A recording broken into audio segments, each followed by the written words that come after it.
I'm going back to the real world, and then to Sora's side. Consume the darkness. Return it to light.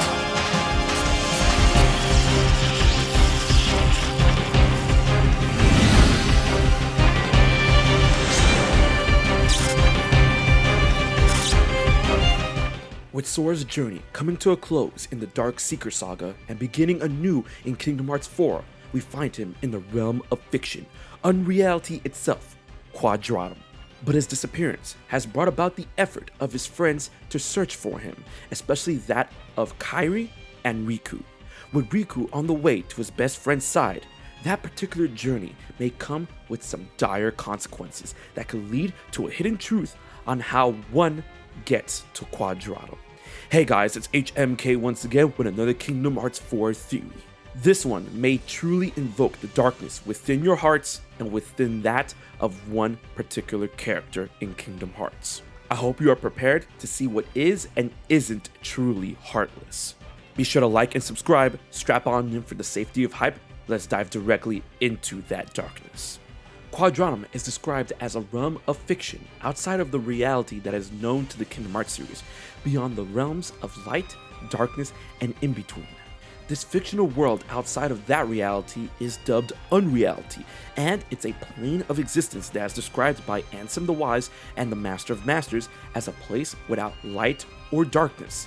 It is somewhere known to Xehanort as the other side. If this is to be believed, that a place like Quadratum has no darkness, then how did such a monstrous dark side like Heartless manifest itself in this Unreality? One would think that it may be to Sora's appearance in Quadratum, that since he still retains the Keyblade, the Heartless was drawn there, as the Keyblade acts as a type of homing beacon to the Heartless, instinctively hunting down what they fear most in an attempt to eliminate it. But if this were the case, then why didn't they show up before with the case of Strelitzia, as she too is a Keyblade wielder and has been there for God knows how long before Sora. This allowed the concepts that the Lost Masters and the Master of Masters himself apparently phasing in and out of this world, and they are all Keyblade Masters, and yet no Heartless? What is the key to this conundrum in Quadratum? It is Riku. Riku is the key. Because this, ladies and gentlemen, is Riku's Heartless. Let me explain. This idea came to me when rewatching the Kingdom Hearts 4 trailer like for the millionth time, but something in the trailer reminded me of a concept that we've seen from the first Kingdom Hearts game that has pervaded throughout the series, and that is the scene where Sora reaches out to Riku in an attempt to connect with him. You know what I'm talking about, when Riku's about to get hit by a giant tidal wave. This was alluded to heavily in the scene in Kingdom Hearts 4 where Sora rushed to confront this Heartless. But that's just a little scene, right? And it could be conjecture. That can't be the whole explanation. Surely, of course not. Check this out. Why would Riku turn into a Heartless? Well, Riku has never become a Heartless before, and in that sense, Riku also has an abundance of darkness, being a Keyblade master and someone who's conquered the darkness for his own in his own right. So if someone like this were to produce a Heartless, it would indeed be something extremely powerful. This goes along with the fact that the Heartless take on the most monstrous and giant forms due to the strength of the heart of the original persona. The stronger the heart, the bigger and more terrifying the Heartless, which is indeed the reverse for nobodies. The stronger the heart, the more human the nobody looks.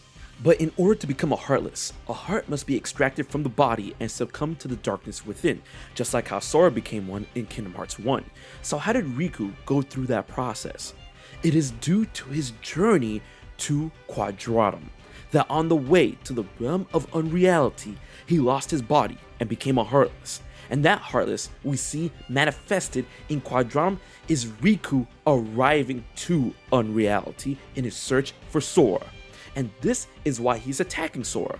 Due to the nature of his creation, he may have become a Heartless unwillingly, thus losing his sense of self and relying on his instincts, as the only two people that were able to retain their minds after becoming a Heartless was Xehanort and Sora, due to becoming Heartless willingly. Riku still has the instinct to find Sora, but it has been twisted into a primal and feral need to come into contact with his reason for being there. But this comes with two dire answers to some wild questions when it comes to entering Quadratum. Where did Riku's body go?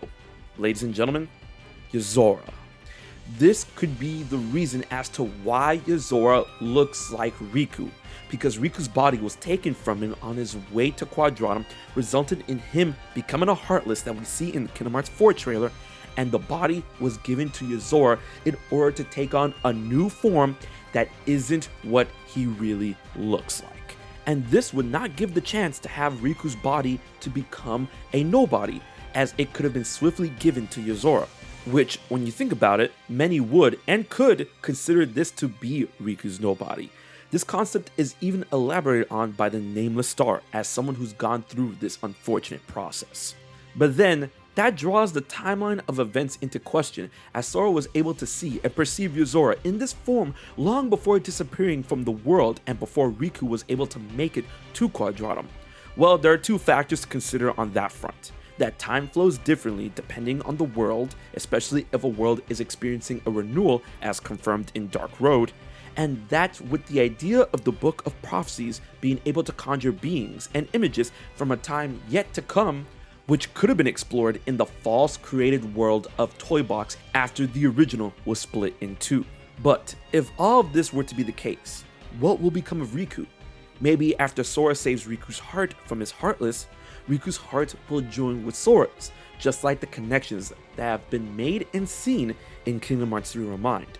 Nomura did say that this would act as a base for the next main installment. But why would all of this happen? Perhaps, as Astrolezia says, for those not of the realm of Quadratum, this is indeed akin to that of an afterlife. That maybe, in order for those outside of Unreality to enter the realm of fiction, they must experience a form of death, just as Sora and Astrolezia have done so before, and that Riku may have done with his body being stolen and becoming a Heartless, and that perhaps through the Keyblade War, all of the Lost Masters have experienced this as well. What did you think about this theory? I hope you enjoyed it. If so, be sure to like, share, and most importantly, subscribe to HMK for more Kingdom Hearts content every week. Big thanks to my Patreon supporters for helping making this video happen.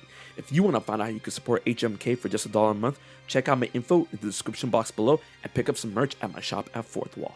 Alright guys, until the next video, this has been HMK, and part 2 is coming. I'll check you guys later. So you haven't subscribed to HMK yet? Don't piss Xemnas off.